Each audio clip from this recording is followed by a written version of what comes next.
नमो भगवते रुद्राय। नमस्कार दोस्तों, आज के इस वीडियो में हम लेंगे सवाल और जवाब। सबसे बड़ा सवाल और बार बार जो लोगों के मन में शंका आ रही है, उस शंका का समाधान होना भी उतना ही ज़्यादा आवश्यक है। यह सवाल जो है ना, बनारस से किया गया है और इसके साथ ही बिहार से भी यह सवाल आया है। क्या घर का मंदिर बाहरी लोगों को दिखाना चाहिए? क्या घर में जो देव स्थान आपने बना रखा है उसे किसी भी घर के बाहरी लोगों को दिखाने से अनिष्ट होता है? और यदि अनिष्ट होता है तो किस प्रकार का अनिष्ट होता है? तो यह प्रश्न लेना बहुत ही ज़्यादा मुझे आवश्यक लगा, इसलिए आज का यह प्रश्न मैं ले रही हूँ। आइए इस प्रश्न का हम जवाब सुनते हैं, ताकि आपके मन में जो भी उलझने हैं या फिर मन जो आशंकित है वह सभी भय मुक्त हो जाए। वीडियो को स्टार्ट करते हैं।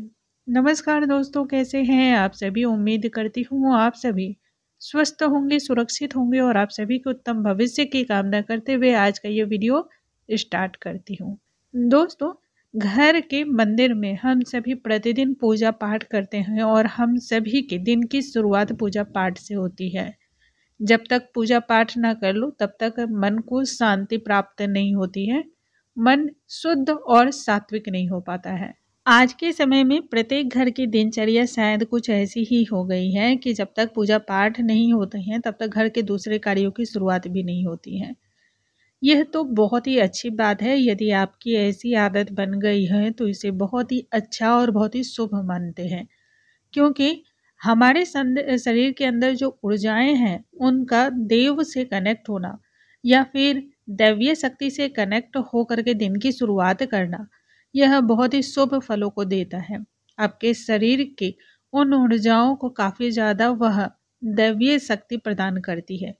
इसलिए इस आदत को आप बनाए रखें, बहुत ही ज़्यादा आपको शुभ और शांति महसूस होने वाली है।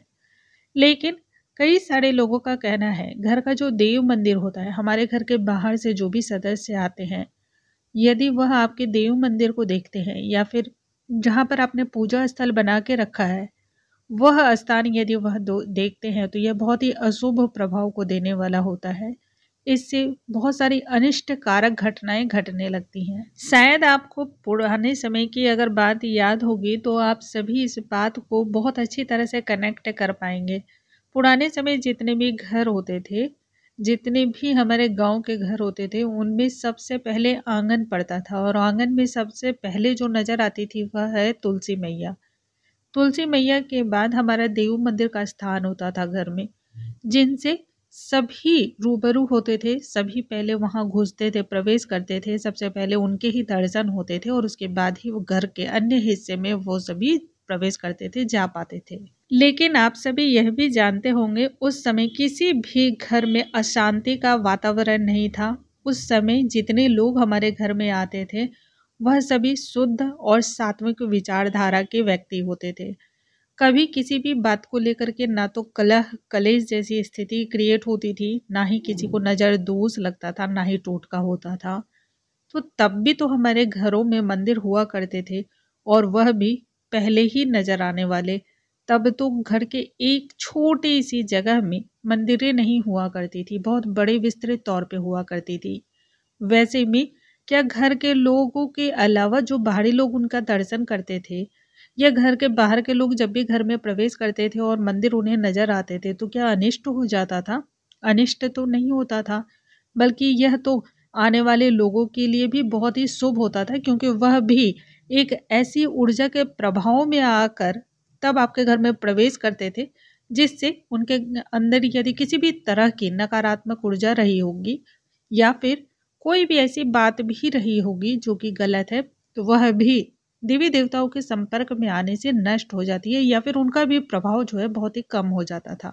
आज भी यदि आप दक्षिण भारत में चले जाएंगे तो वहाँ आज भी यह रीति रिवाज है कि घर के जो पहला देवी स्थान होता है या घर का जो पहला स्थान होता है वह देव मंदिर होता है या फिर घर का मंदिर होता है, जहाँ बाहर से आने वाले भी प्रत्येक व्यक्ति पहले उसी रास्ते से हो करके तब घर के अंदर प्रवेश करते हैं। कहने का मतलब है वह भी आपके उस मंदिर का दर्शन करते हैं और वहाँ प्रणाम करते हैं क्षण एक भर के लिए, फिर आपके घर के अंदर प्रवेश करते हैं।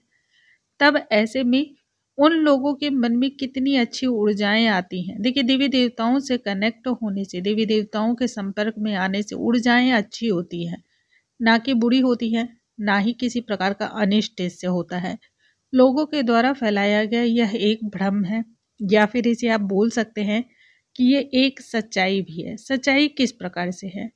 देखिए, जिस समय की बात कर रही हूँ उस समय मांस मदिरा लोग इतना नहीं खाते थे। यह एक बहुत ही बड़ा प्रमुख कारण रहा, जो लोग अपने घरों के एक कॉर्नर में, एक कोने में देवी देवताओं की प्रतिमाएं या मंदिर को स्थापित करने लगे, ताकि घर के बाहरी जो भी लोग आ रहे हैं या जो भी जन आते हैं, घर में प्रवेश करते हैं, वह सभी बाहर से मांस मदिरा खाकर आए हैं या फिर अन्य किसी भी व्यसन यानी कि गलत विचारधारा, गलत आचरण, गलत लत को लेकर के आपके घर में प्रवेश कर रहे हैं, तो इससे देवी देवताओं का स्थान दूषित नहीं होना चाहिए।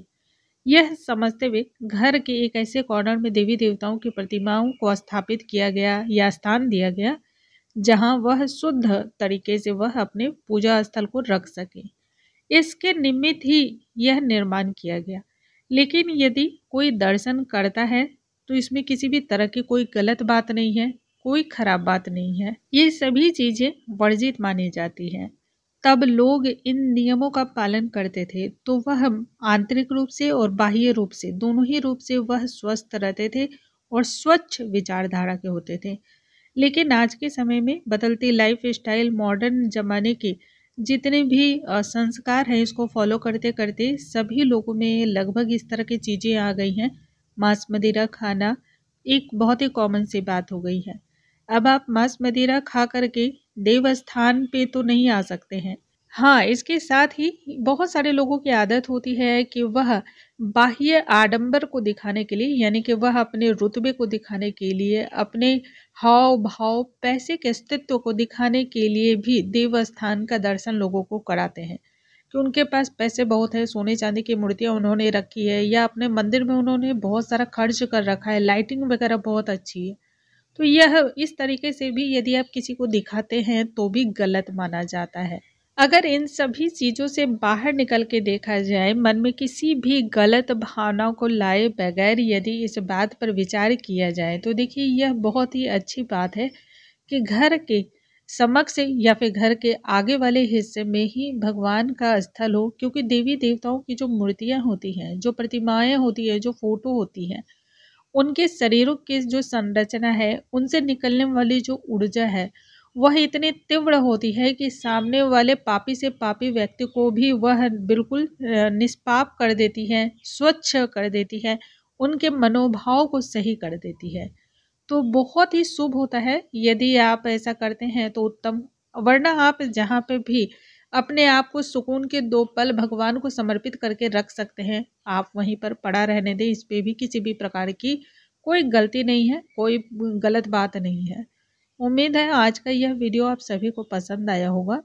पसंद आया हो तो चैनल को लाइक, शेयर और सब्सक्राइब कर ले, ताकि ऐसी और भी बहुत सारी वीडियोस आपको मिलती रहें। अगले वीडियो में नई जानकारी के साथ हम फिर से मिलेंगे। तब तक के लिए नमस्कार दोस्तों।